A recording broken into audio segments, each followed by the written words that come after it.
ба барномаи ахбори озодӣ хуш омадед. Шалои Гулхоҷа ҳастам. Дар канори шумо азизон салом. Нахуст таваҷҷӯҳ намоед ба сархати мавзӯи имрӯз 10 июл. хӯраи сабр мева дод. Дар қисмати ғарбии Душанбе баъди сохтмони дусола ва таъхири чанд моҳа рӯи седабақа ифтитоҳ ёфт. аммо мусофиро дар ин мақсад кор дер намешава, сари вақт ба анҷом мераса коршон. Ягон чӣ нест, шикоят нест дига. вилояти Хатлон соҳиби коргоҳи ҷуроббофӣ шуд. сохтмони байк мехоҳад маҳсулоташро бозоргир кунад. беморхонаҳои вилояти Суғд ба низоми оддии кор бармегарданду пизишкон аз шароити сахти кории худ дар замони авҷи COVID-19 ёд меоранд.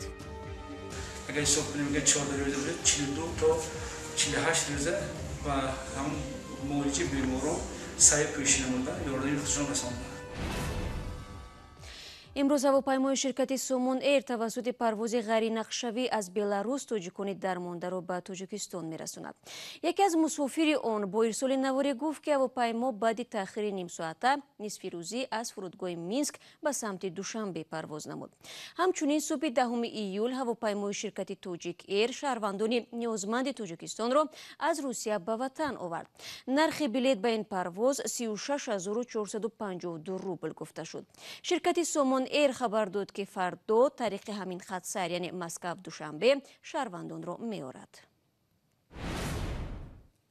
имрӯз дар Душанбе рӯи се табақа ба истифода дода шуд. дар бунёди эстакада $10 миллион сарф гардид ва ифтитоҳи он бо сабабҳои гуногун чанд бор ба таъхир афтод.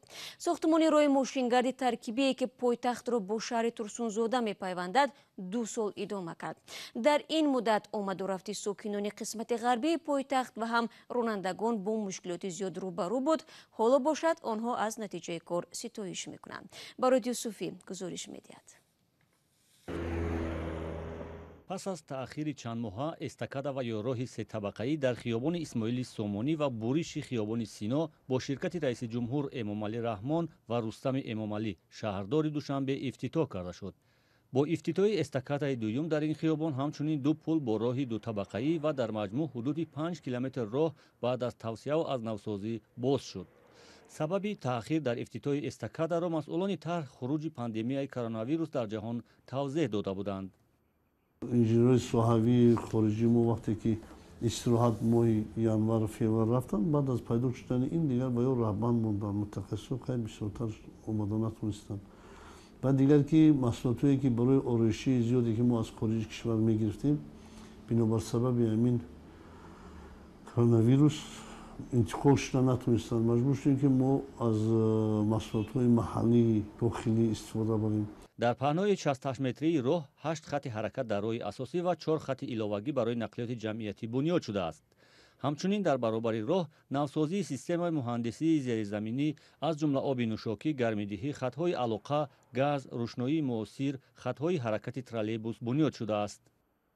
бовар ка ҳамин клиента сувор кардам, рафтам ба ҳамун ҷои дар кориша, дар назар дар шиками модарам ховам, бароад мерай, бароад меоид. аммо то он ки ин роҳи муосир бо 2 эстакадаи сетабақаӣ бунёд шавад, сокинони маҳаллаҳои атроф замони сохтмон шикоят мекарданд ки равоо ва боркашонӣ ба манзилҳояшон сахт ва дар баъзан маврид номумкин шудааст.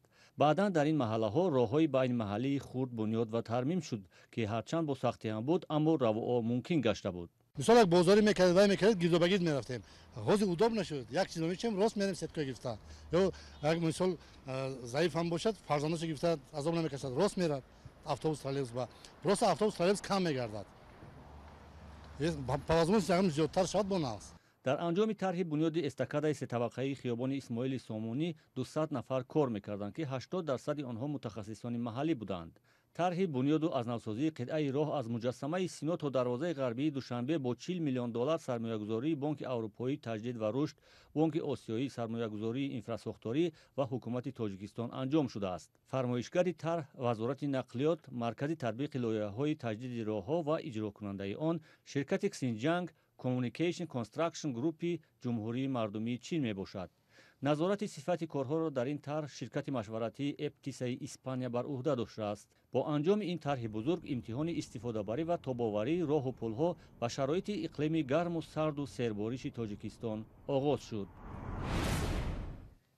имрӯз ҳамчунин дар маҳаллаи чортепаи душанбе як коргоҳи дузандагӣ ифтитоҳ ёфт ки дар расми оғози кораш президент эмомалӣ раҳмон ширкат дошт.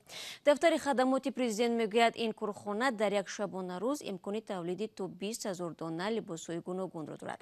айни чунин як корхонаи насоҷӣ дар шаҳри бухтар фаъол аст ки ҷуроб истеҳсол мекунад. ҳамкорамон орзуи карим аз ин корхона гузорише омода кард ки ҳоло бо садои ҳамкори дигарамон мулроҷаб юсуфӣ пешкаши шумо мешавад. کارخانه در شهر باختر به استحصال جوراب‌های تاجیکی آغاز کرده تلاش دارد آن را به خارج صادر کند. در شرایطی که بسیار کارخانه‌ها از نبودن فضای مساعد برای کار شکایت دارند، سامان بیک می‌خواهد جوراب‌های مید این تاجیکستان را بازارگیر کند. 95% پخته، 5% دیگرش رزین. کارگاه سامان بیک حالا چندان بزرگ نیست و سالانه همگی 1 میلیون دانه جوراب تولید می‌کند. ارزش یک جوراب کارخانه از 3 تا 6 سامانی است. مسئولین کارخانه میگویند نیت دارند سالهای آینده تعداد کارمندان و حجم تولید را زیاد کنند. موضوع داخل را تامین کرده شدیم. در حالت اساسی در آینده صادرات کردن. کارگاه نوی استحصال جوراب‌های تاجیکی تازه به کار شروع کرده، معلوم نیست که تا کجا میتواند به شرایط تجارت در تاجیکستان مطابق شود.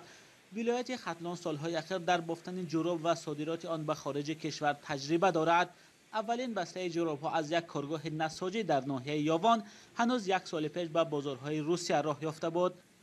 حکومت تاجیکستان اعلان کرده است که تلاش میکند سهم صنعت را در اقتصادیات بالا برد، اما منتقدان میگویند تصمیم‌های حکومت برای این کار بیشتر در سطح شعار و روی کاغذ باقی ماندند و اقدام عملی کم دیده می‌شود. بلند بودن انداز، دسترس نبودن قرض‌های بانکی و قاعده‌های نانوشته از مشکل‌های اصلی تجارت در تاجیکستان گفته می‌شود.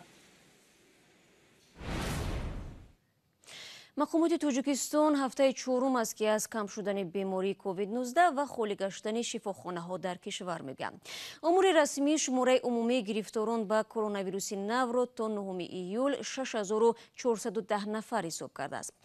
тибқи хабарҳои расида даҳо тоҷикони олуда ба вирус ки аз марзи қазоқистону ӯзбекистон ба ватан интиқол ёфтанд феълан дар бемористони вилояти Соғ табобат мегиранд.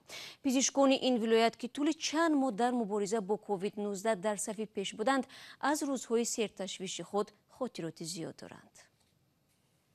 این بیمارستان یک ماه باز به نظام معمولی کار برگشته است، اما پزشکان میگویند آنچه پشت درهای بسته بیمارستان ها در زمان کرانتین از سر گذراندند به زودی فراموش نخواهد شد. نظیر قهارова بعد از 2 ماه تبابت بیماری التهاب دو طرفه شش به دیدار طبیبان شعبه احیا آمده است. او در اینجا دوره سنگین بیماریش را گذرانده است.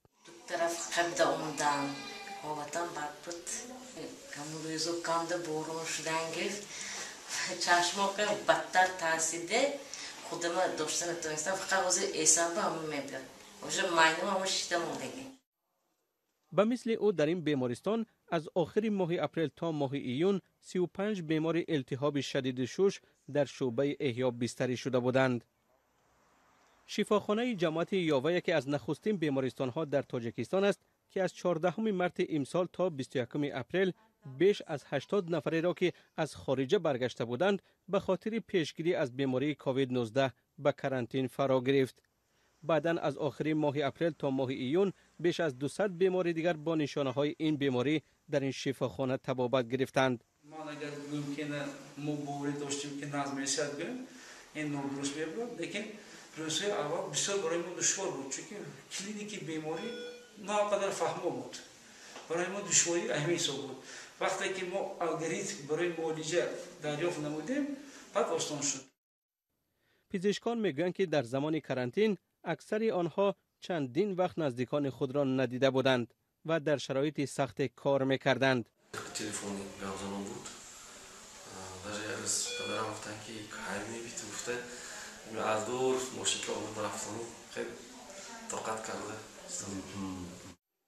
با آنکه مقامات موجودیت بیماری کووید 19 را در تاجیکستان اعتراف کردند، پزشکان بیمارستان هنوز هم بیماران تبابت کرده خود را گرفتاران التهاب شوش میگویند. حالا از فعالیت شبانه روزی کارمندان بیمارخانه ها نفران شفا یافته با منتداری یاد میکنند. خلق محتاج ما بودن همین وقتی که نازنده کار کردیم کاملا بطفت بریم میگو مادی کری هم نمیش وجدان من طاقت نمیکرد که وقتی میاند از زبانده در کنید بطفت بریم کار.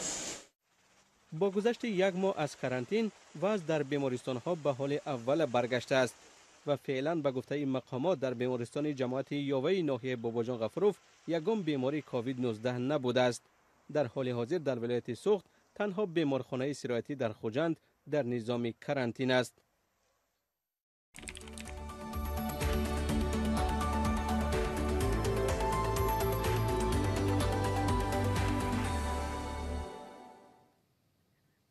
ساکنان چندین دهه در جماعت احسانبوی نوی رودکی از نبود آب پاکی و شومیدنی شکایت دارند. آنها میگن مشکل بی آبی آنها را مجبور کرده است قسمی از درآمد ماهانه خود را برای خریدن آب صرف کنند. بعضی آنها از چنین وضعیت به تنگ آمده میگویند میخواهند خانه‌هایشان را فروشند، ولی برای منزل‌هایشان که از مهمترین وسیله زندگی محروم است خریدار نمی‌یابند. سرویناز روح‌الله و امردین اولیموف در این باره بیشتر می‌دانند. азизмоҳ сайфуллоева ин гулҳои сунъиро дар канори гулҳои нимхушкаш барои таскини дилаш гузоштааст. ӯ ба гулпарварӣ шавқ дорад. ҳар баҳор бо оби барфу борон гул шинондаву гулпарварӣ мекунад. неке гулпарвар ҳастему неке ба охир намерасонем чикор кунем ай беовира ай хушкира. ин сокини деҳаи ганҷинаи ҷамоати эҳсанбой ҳар қатра обро сарфакорона истифода мебарад, чун деҳаи онҳо аслан ба оби нӯшокӣ дастрасӣ надорад. деҳаи ганҷина яке аз 11 рӯстои ҷамоати эҳсанбой дар 75 километрии душанбе аст ки бо камбуди шадиди об мувоҷиҳанд. дар деҳа танҳо оби шур ҷорист ки барои обёрии замин ва ҳайвонҳои хонагӣ истифода мешавад. ما چیز ای بوده که من زندگی میکنم به اوی اینمی قدق میکشیم گاه جنگ جنجال میشه گاه گوده کار میزنن خالی میرن خونه ها یک کشوکش حال بگهش و اگر حساب گومه در ایله بی او این آبی شور است. این اوی اینمی برای اینمی او شور برای مال حال میبرن برای یک اینمی کوسه طباق طهارت و همه خالیو میبرن برای همه هم جنگ جنجاله. маҳмуд сайфуллоев ки давраи наврасӣ ва ҷавонияшро дар ҳамин минтақаи беоб пушти сар кардааст хотираҳои талхеро ба ёд дорад. мегӯяд модари ҳомилааш дар гузашта ҳам маҳз ба хотири набуди об ки роҳи дуру дарозро барои овардани об тай мекард сари фарзанд рафт. даврое ки техникаҳо набуданд чизе набуданд хоҳини бо техникаҳо пайдо шудан бо инай рафта айдайро об мебаранд. ҳар сокини деҳа дар ҳавлияш ана ин гуна чоҳ дорад. дар фасли тобистону баҳор аз оби борону барф захира ва онро истифода мебаранд. аммо дар тобистон маҷбуранд оби тоза харидорӣ кунанд. 600 сом мерава. ами 2 мошин об дар як моҳ бемалол нами оилаи махдуш. ма мисол 1 келон доруму 7 фарзанд дорум хай худаму шавҳарам 10-11 нафарем. 2 мошин об дар як моҳ мера. фақат барои хӯрдану либос шудану хӯрок пухтану таъми. мушкили об дар ин минтақа дар ҳоле аст ки ҷамоат дар канори рудхонаи кофарниҳон воқеъ аст. мақомоти маҳаллӣ мушкили набуди оби пок барои чанд деҳа дар ин ҷамоатро тасдиқ мекунанд ва мегӯянд онҳо бо даст додани имконият ва ҳам ба таври ҳашар ба кандани каналҳо шурӯъ мекунанд ки имкон хоҳад дошт тавассути он аз дарё ба деҳаҳо об биёранд.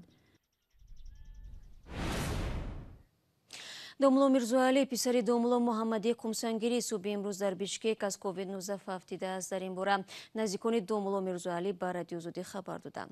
ба гуфтаи онҳо домулои 52-сола 25 рӯзи охир бо ин беморӣ дар шифохона буд. домуло мирзоалӣ яке аз уламои шинохтаи тоҷикистон маҳсуб ёфта вақтҳои охир ба гуфтаи наздиконаш ба бишкек омаду рафт дошт. инҷо барномаи ахбори имрӯзро ба поён мерасонем. то мулоқоти баъдӣ дар ҳафтаи нав бинандагони азиз шумо метавонед роҳат шабонарӯзи хабарҳои тозаро аз вебсайти радиозодӣ бихонед. агар хостед гузоришҳои рӯз ва ҷолибро тамошо кунед пас ба озодӣ видео канали махсуси мо дар ютуб равед. ман барои шумо дар 2 рӯзи оянда истироҳати хуб ва пеш аз ҳама саломатӣ мехоҳам. то барномаи навбатӣ дар ҳафтаи нав худ ва азизонатонро эҳтиёт кунед.